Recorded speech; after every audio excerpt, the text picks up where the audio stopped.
11 April 2023 mega engineering and infrastructures limited ने 140 करोड़ का electoral bond खरीदा और ठीक एक महीने बाद 12 मई 2023 को बीजेपी की महाराष्ट्र सरकार से 14,400 करोड़ का थाने बोरीवली ट्विन टनल प्रोजेक्ट मिला। अभी तक जो भी हमारे पास इलेक्टोरल बॉन्ड्स का डेटा आया है उसमें से टॉप 30 डोनर्स में से 14 तो क्लियर केसेस हैं जिसको प्रोब एजेंसीज ने रेड किया था। अब बाकियों के खिलाफ फाइल्स थे, उन्हें वार्निंग दी गई थी या ब्लैकमेल किया गया था, इसका डेटा तो हमारे पास नहीं है। लेकिन अभी तक जो हमारे पास फैक्ट्स हैं उसमें तो साफ ये पता चल रहा है कि टॉप 30 डोनर्स में से 14 पर तो एक्शन ले लिया गया था। सबसे पहले नंबर पे हमारे पास आते हैं future gaming and hotel services private limited, जो कि ₹1368 करोड़ का इलेक्टोरल बॉन्ड खरीदते हैं। लेकिन क्यों ऐसा हो सकता है कि ईडी ने उनके 400 करोड़ से ऊपर के प्रॉपर्टी को अटैच कर लिया था मनी लॉन्ड्रिंग के केस में। दूसरे नंबर पे हमारे पास आते हैं mega engineering and infrastructures limited, जो कि 966 करोड़ का इलेक्टोरल बॉन्ड खरीदते हैं। क्यों? क्योंकि हो सकता है अक्टूबर 2019 से ही इनकम टैक्स डिपार्टमेंट इनके पीछे पड़ गई थी 1900 करोड़ का टैक्स चोरी के मामले में, और जैसे ही 11 अप्रैल 2023 को इलेक्टोरल बॉन्ड खरीदा जाता है वैसे ही 14,400 करोड़ का कॉन्ट्रैक्ट मिल जाता है बीजेपी की महाराष्ट्र सरकार से। और इसी तरह के केसेस आपको मिलते रहेंगे, रिपीट होते रहेंगे। तीसरे नंबर पे हमारे पास आते हैं हाल्दिया एनर्जी लिमिटेड 377 करोड़। क्यों? क्योंकि सीबीआई इनके पीछे पड़ी थी मार्च 2020 में। वेदांता लिमिटेड 400 करोड़ का इलेक्टोरल बॉन्ड खरीदे। क्यों? क्योंकि इनकी ये ग्रुप कंपनी है TSPL, जिसके पीछे अगस्त 2022 से ईडी पड़ी थी मनी लॉन्ड्रिंग के केस में। अगला नाम है यशोदा सुपर स्पेशलिटी हॉस्पिटल। इन्होंने 162 करोड़ का इलेक्टोरल बॉन्ड डोनेट किया। 162 करोड़ में तो कई लाखों लोगों का इलाज हो सकता था, लेकिन इनके खिलाफ भी आईटी ने 2020 दिसंबर में रेड किया था।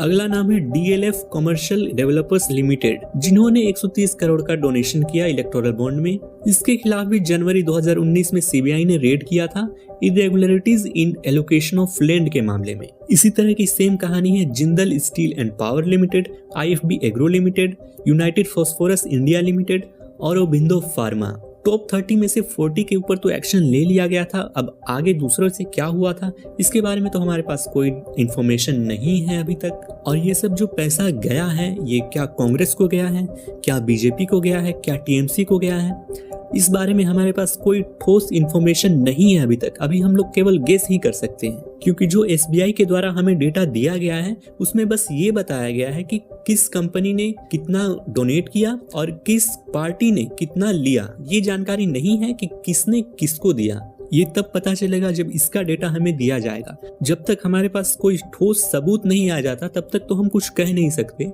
सुप्रीम कोर्ट के द्वारा SBI को कहा गया है कि इलेक्टोरल बॉन्ड पे जो यूनिक अल्फा न्यूमेरिक कोड होता है, जिस पर UV लाइट डालने पर वो दिखता है, जिससे रिसीवर और डोनर का पता चलता है, मैचिंग किया जाता है, वो देने के लिए जब SBI के द्वारा ये डेटा दिया जाएगा तो हम आपको प्रूफ के साथ उस वीडियो में बताएंगे कि किसने किसको कितना दिया और किसने किससे कितना लिया। जब अरुण जेटली इलेक्टोरल बॉन्ड्स लाए थे तब ये कहा गया था इससे ट्रांसपेरेंसी बढ़ेगी, डिजिटल फुटप्रिंट रहेंगे, डेमोक्रेसी और आगे तक जाएगी। आज इतने सालों बाद पता चल रहा है कि जुए के पैसे से और लॉटरी के पैसे से हमारे डेमोक्रेसी को फंड किया जा रहा है, क्योंकि इलेक्टोरल बॉन्ड्स का एक नंबर पे पहले स्थान पर जो परचेजर हैं उनका नाम है future gaming and hotels private limited, जो कि चलाया जाता है सैंटियागो मार्टिन के द्वारा और इनको ही लॉटरी किंग बोला जाता है। इनके ऊपर काफी बार लॉ तोड़ने का इल्जाम भी है और ये काफी बार जेल भी जा चुके हैं। ये जुआ वाली कंपनी, लॉटरी कंपनी ने 1300 करोड़ का इलेक्टोरल बॉन्ड खरीदा 2019 से 2024 के बीच में।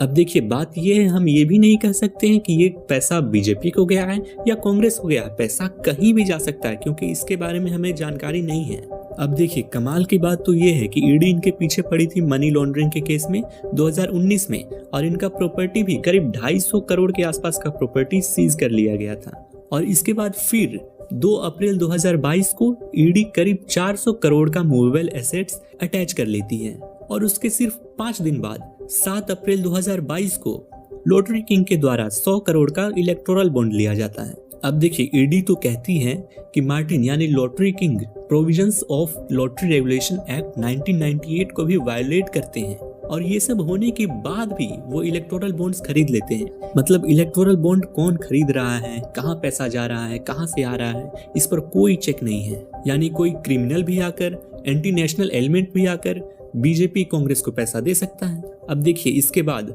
कितना करप्शन का पैसा गया है इलेक्टोरल बॉन्ड में। लॉटरी का तो पैसा गया तो गया। अब नंबर 2 पर जो आते हैं, mega engineering and infrastructure limited 966 crore.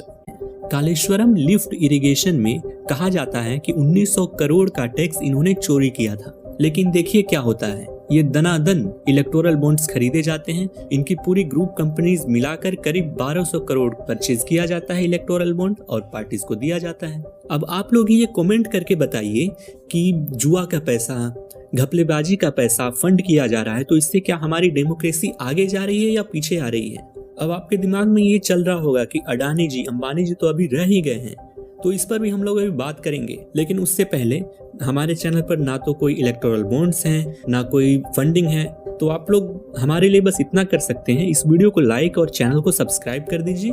बढ़ते हैं वीडियो में आगे। तीसरे नंबर पे जो आते हैं quick supply chain private limited, जो कि 410 करोड़ का इलेक्टोरल बॉन्ड डोनेट करते हैं। किसको डोनेट करते हैं ये हमें नहीं पता है। इस कंपनी के तार रिलायंस से जुड़े हुए हैं। देखिए इसके 3 डायरेक्टर्स हैं, विपुल मेहता, श्रीधर और तापस मित्रा। मित्रा डायरेक्टर हैं 26 और कंपनीज के, और मेहता डायरेक्टर हैं 8 कंपनीज के, और इन कंपनीज के तार रिलायंस से जुड़े हुए हैं। अपने लिंक्डइन प्रोफाइल में तापस मित्रा अपने आप को head of accounts at Reliance industries बताते हैं। अब देखिए कमाल की बात तो ये है कि ये 410 करोड़ पॉलिटिकल पार्टीज को डोनेट करते हैं, ठीक है, लेकिन इनका जो 2019 से 2023 का जो प्रॉफिट होता है वो 109 करोड़ होता है। अब ये कैसे हो सकता है? किसी की प्रॉफिट हो रही है 109 करोड़ और वो डोनेट कर रहा है 410 करोड़, यानी 377% डोनेट कर रहा है। यानी जेब आपकी खाली है, आप पॉलिटिकल पार्टीज का जेब भर रहे हो। और ये पॉसिबल हो पाया है इलेक्टोरल बॉन्ड्स के वजह से, क्योंकि पहले रूल्स और रेगुलेशंस थे कि पिछले 3 साल के एवरेज प्रॉफिट का आप 7.5% से अधिक डोनेट नहीं कर सकते हो। अब बढ़ते हैं लॉटरी किंग यानी future gaming and hotel services private limited पर, जिनका प्रॉफिट होता है 2019 से 2023 का 215 करोड़, और ये पार्टीज को डोनेट करते हैं 1368 करोड़, यानी 635% डोनेट करते हैं। ये कैसे हो सकता है? मतलब जितना कमाया उसका 6 गुना पॉलिटिकल पार्टीज को डोनेशन में गया। MKJ enterprises limited profit 58 crore, donation में गया 192 crore. Next Madan Lal limited profit 10 crore, electoral bond में गया 185 करोड़, यानी 1874% शेयर। कहां से आया इतना पैसा? 10 करोड़ प्रॉफिट ही और 185 करोड़ इलेक्टोरल बॉन्ड, कैसे? इसलिए हमको वो डेटा चाहिए SBI से जो कि ये बताए कि किसने पैसा किसको दिया है।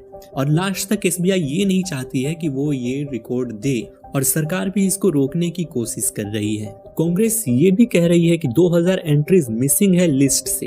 SBI लास्ट तक ये चाह रहा था कि ये रिकॉर्ड्स ना दे। तो क्या इस लिस्ट में भी कोई धांधली नहीं हुई है?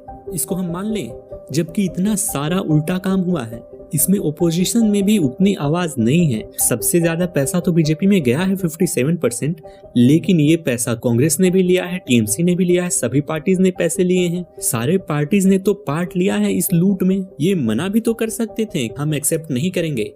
जैसे CPI ने बोला हम एक्सेप्ट नहीं करेंगे इलेक्टोरल बॉन्ड्स को। हो सकता है कांग्रेस इसलिए भी ये कुछ नहीं कह रही हो क्योंकि हो सकता है लॉटरी किंग का पैसा, जुआ का पैसा इनके पास भी आया हो, इन्होंने भी एक्सेप्ट किया हो। इससे ये पता चल रहा है कि सुप्रीम कोर्ट अगर बिना रोक टोक के अच्छे से काम करे तो बैंड बज सकती है सरकार की, और ये जो बगंदे काम चल रहे हैं ये रोके जा सकते हैं, जिसको हम लोग तो बहुत अच्छा मान लिए। चलिए देर से ही सही, सुप्रीम कोर्ट ने तो एक्शन लिया। अगर सुप्रीम कोर्ट ने एक्शन नहीं लिया होता, आम नागरिक को तो इससे कोई फर्क पड़ता नहीं। अब आप लोगों से एक बात पूछनी है कि कोई कंपनी अपने प्रॉफिट का 3 गुना, 4 गुना, 18 गुना कैसे इलेक्टोरल बॉन्ड्स में डोनेट कर सकती है? कमेंट सेक्शन में जरूर बताइएगा।